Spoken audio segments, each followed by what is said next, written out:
Hi, this is Chris Dixon. This is the a16z podcast. I'm here with Benedict Evans and Balaji Srinivasan. So we've talked about this concept a lot internally. We call it full stack startups. I wrote a blog post about it recently. I guess just to get out of the way, because some people say, "What is this? Isn't just another fancy word for vertical integration?" Let me define what I mean by these, which are basically there's sort of a new trend in startups to have a kind of a core insight that's around technology, but then to build a company that does multiple activities beyond just that technology, not just sort of, so instead of building software and then going out and selling that software, building a complete service around it that includes things that we would traditionally not call technology functions in order to go to market. So I'll give some examples. So, Uber, I think, is a good example where prior to Uber, there were actually companies out there that built software that they tried to license to taxi companies that would help do automated dispatching and things. For a variety of reasons, those companies were not technology forward thinking. You were selling them something that they was going to replace part of their staff, maybe even the people buying it. They didn't catch on. And then you have someone like Uber come along who does it sort of in this full stack way. They actually, pay the drivers and do all these things we don't think of as technology companies. Tesla building a full car versus a lot of companies before that tried to just build electric batteries and sell them. You take Netflix, they're now, both funding content, movie development. They have a website where you can discover it, and then they also, and you can watch it, and they're sort of providing the whole stack there. Whereas prior to them, there were lots of companies that tried to do things like streaming services that they licensed to, Hollywood distributors or something, or recommendation services for Hollywood websites or something. So Netflix going kind of full stack. Another example might be BuzzFeed. BuzzFeed actually began as a company that was trying to provide services for media properties to be more viral. And then figured out that actually it would be better to apply it to their own media property and build that up. So just a variety of. We recently announced our investment in Alt School, which is an attempt to kind of, instead of taking technology and selling it to other schools, actually build a new school using that technology. So I call these full stack startups. I blogged about it. A lot of people said, "Isn't that vertical integration?" I think vertical integration is a term. I think you could argue this, and maybe it's a boring point. The reason, I think vertical integration is a term that maybe is overloaded, and most people's minds refers to kind of non-technology companies that might go and acquire their suppliers or buyers. So, Standard Oil or something like this. I think I think my mind, that's what it implies to people, that it's good to have a new term. Number two, I think some of these functions that these full stack companies are doing aren't really sort of strictly the buyer or supplier. It's sort of more almost like horizontal integration in some cases. So I thought a new term was warranted. Yeah. Maybe it's not. But regardless, I think it's a new phenomenon. Yeah, so briefly on that point just for a second. So I think there's at least two reasons why I think the term full stack is interesting. So one is that it is sort of in keeping with just how people think about software, right? You've got a full stack developer who can do the front end, the back end, and everything in between. And the interesting thing about software companies in particular is that they have the option to build rather than buy many more things than previous kinds of companies. That is to say, many more things are within their core competency. As software eats the world, acquiring a new skill is learning a new API, or being able to develop a new thing is learning a new API frequently. And so they have the option to do more of the stack. That's kind of point number one. And point number two is that also means that they would grow into these other layers by building more than acquisition and more than the earlier things. So that's kind of, I think, one of the reasons this is interesting. The third is that after kind of a decade in which every layer of the stack, the computing stack was sort of split off, and so you have Cloudflare and you have AWS and you have all of these services which kind of are based on a fair degree of maturity, of for example x86 and ARM architecture and so on and so forth. There's some degree of maturity of those individual pieces, so you can in theory focus on a very thin slice and just work on that. But when you're doing a real world application, it's almost the opposite, right? So you actually want to be very integrative. And I think extremely importantly, when you're going into a new industry where software has not actually been present for a while, often it is because there's a few different parts that need to get, or a few different layers that need to be replaced at the same time. Now, with that said, one thing that I saw... It's interesting, yeah. So you're saying it's sort of so 20 years ago, if you wanted to build Amazon had to go build not Amazon, let's say whatever, random startup had to go build their own colo or their old data center and do the whole thing. And then as each of the tools matured, you had good APIs. You could build a thinner slice, and now we're sort of seeing the same pattern repeat in the world of atoms. That's exactly right. And I think that then again in like 10 or 15 years, you'll be able to build a logistics company on top of Uber or Lyft for logistics or something like that, because those things will also be reduced to APIs. But I think when you first move into a new vertical, there's so much stuff that is broken. There's reasons that software is not yet eaten that vertical. And you often need to go after a few different components at the same time. So with that said, one of the things that I noticed in some like the comments, so I also had this like long Twitter series. You had a P-Mark tweet storm. I 41 tweets. But the reason I like actually those like multi-part tweets is that you should just blog. I don't understand. Okay. Yeah. Well, so I would blog, except first you can tweet like in the car, and so you can tweet partially. You can tweet in the house. You can tweet like a mouse, like a Dr. Seuss kind of thing. But second, you can also just cut it off at any time. Okay. Yeah, so that's like a blog. You have to edit it more. But anyway, they're all drafts of like MOOC lectures. But regarding the kind of some of the responses to the Twitter posts, I saw a lot of people who were saying, the equivalent of, yes, I want to build a uranium mine. Now you're telling me, yes, we can go and fund it. I'm not against like extremely ambitious initial things, but I want to clarify that doing a full stack startup does not mean take Uber, for example. Yes, they did the full stack, but they didn't buy 100,000 cars on day one, right? They figured out, okay, here is an ultimate ambition. Maybe they weren't even thinking about 100,000 cars at the beginning, but they picked the minimum number of layers to replace at the beginning. They had the ambition of doing the whole thing ultimately. And I think that's really what distinguishes it. You still want to have a minimum viable product. It just, maybe it's not quite as minimum, but you want to have a plan for getting to those other layers. And in the interim, you use the stopgaps. You use the things that are commercial off the shelf. You use the things that are best practice. Some of these things, like Tesla versus A123 batteries or something, like the Tesla, you just have the minimum viable product is a really nice car, it's pretty ambitious. So, but even then, you can stage it. You can say, hey, look, we're going to show the engine works. Yeah. Okay, and that's going. And they start at the high end for like the niche wealthy people or something. Exactly. Presumably, they're going to have a very mainstream, and for example, inexpensive car at some point. Like even starting with, I'm sure I didn't see Tesla's roadmap and so on and so forth, but I'm sure that there was staging where they said, okay, first let's prove out superchargers in California, right? And let's do it a network in California. But actually, it's even beyond that, because they started the first car, they didn't make half of the components. So there's been a steady rollout. Yes. Okay. They start with let's do a Roadster and we'll buy in half the bits. And then you kind of step slowly through, and there's an end point somewhere in Elon Musk's mind that he's making as many cars as Toyota. Yes. But how do you get there? There's a sort of, in a sense, this isn't really unique to technology, and there's always been kind of asset heavy and asset light models in here. Obviously Uber doesn't own the cars. And it's interesting to look at. They're not buying cars. Oh, they're now thinking about leasing. But it's interesting looking at Airbnb and comparing that with, say, a big hotel chain like a Marriott or a Hilton, because they don't own the hotels. They've got dozens or hundreds of franchisees who've gone out, who are individual real estate developers who've gone out and raised some money.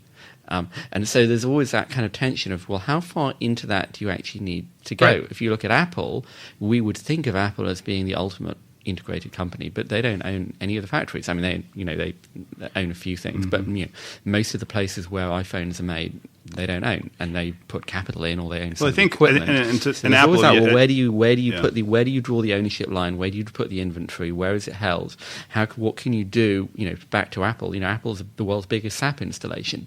So that degree of disaggregation of manufacturing at Apple is in turn a function of software. Yeah. So, and you're right. So the Apple is clearly the canonical full stack technology company. I think the principle they use to decide which parts of the chain they have to own and which parts they can outsource is just ultimate product experience do I need to deliver, and which of the layers, to Balaji's point, are mature enough that I can use their quote API. So maybe the China factories, they decide the API is mature enough.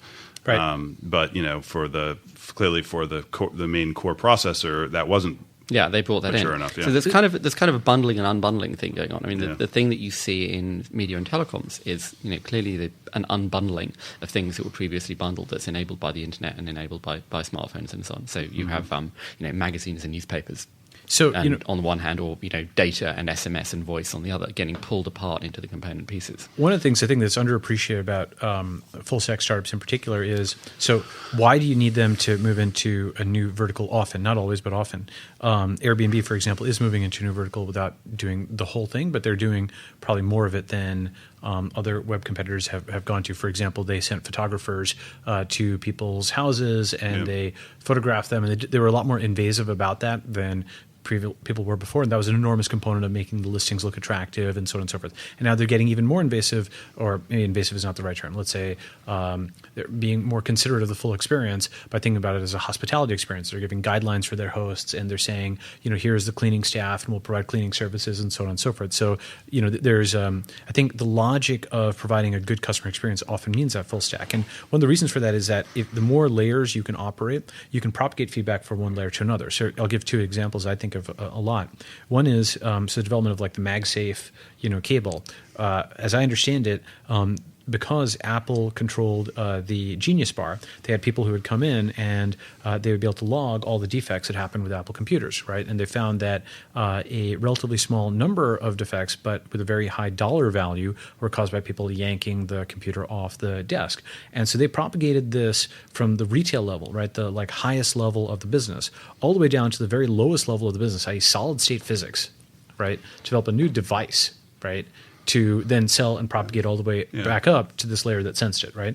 As another example, so when running Council, the fact that we controlled the entire stack all the way from mixing reagents and procuring reagents and doing that ourselves up through robotics and sequencing and so on and so forth, up through the national sales force and like clinical integration and so on, meant that, for example, when doctors asked us for a turnaround time improvement, right, because people needed to have a baby, rapidly, if it was like an IVF, cycle or something like that, we could go and we could take certain reactions and put them into triplicate rather than serial, and so we could optimize things at the reagent level to fix things that were at the patient level.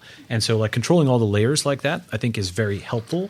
And in a new business, the one challenge in doing it is you need managers of these different layers that are very competent. And initially as an executive, you need to actually be able to articulate that you need a robotics expert when nobody in the industry has hired a robotics expert in quite this way before, right? So I think of recruiting as one of the most difficult challenges associated with building a full stack startup. Because you need to have expertise. You need to know what you lack expertise in. Well, that's the other interesting thing, though, is if you can do it, it's very, very hard to compete against because you've got to do sort of this it's this and function of like this and this and this. Like, you want to go head to head with Apple. Like, I guess you can take the radically different approach like Google, which is you try to break the stack up in different ways with Android. But in general, like, you got to be good at branding, you got to be good at semiconductors, you got to be good at operating systems, you got to be good at apps. Like, there's a lot of things, and it really is goes against the whole kind of business school theory of like have a single core competency and do it well. And Google is arguably pretty full stack themselves. I mean, they build their own data centers, they build their own hardware and chips and routers and all this type of stuff. I was going to say, looking specifically at startups, isn't part of this a function of the collapse in cost of actually getting something out of the door?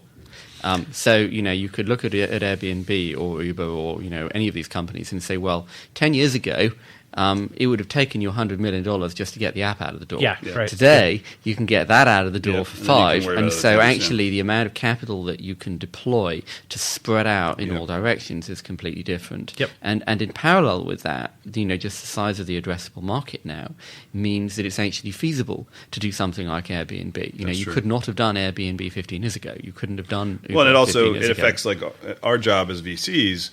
I think people like us are willing to, because the markets are so huge, write these $100 million checks, knowing these can be, many tens of billions of dollars in value companies. Yeah, exactly. Whereas if you tried to do Airbnb 10 years ago, you'd have there to be a tiny addressable market, and it would have cost you 10 times as much to get to the product that you see today. So you just couldn't have done it. So the next question is, where do we think the next wave of, like, what industries will the next wave of full stack startups be? I'll just give you my bias, which is,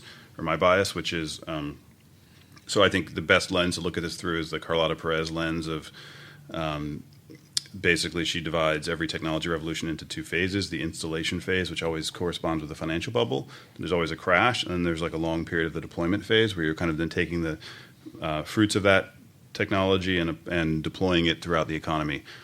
So the automobile revolution, the first phase happened in Detroit. It was around building better cars. The second phase happened over the next 50 years, which is about building the highway system and suburbs and trucking systems and logistics and fast food and big box retail and all these other things that happen as a result, and happen, by the way, all over the place in different industries. And to me, what I think of full stack startups is kind of the what we've learned to be one of the optimal deployment phase strategies.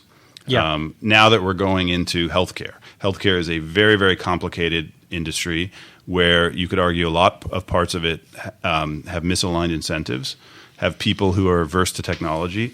In many cases, one of the trickiest parts is it's one thing to have a breakthrough. You invent a new. There exist expert systems that can diagnose illness better than any doctor, and yet they're never used. Why? Because what are you going to do? Sell it to doctors to replace themselves? Like, right.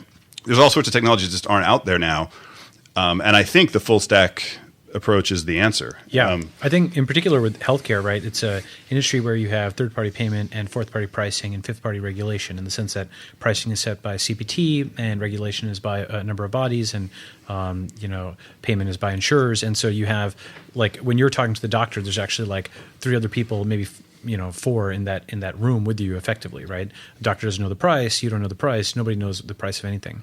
And so going full stack, like something like Kaiser, for example, actually does start to get aligned incentives, because they aren't just paying for it, they're also doing the treatment. And so they start to actually, close the loop on this.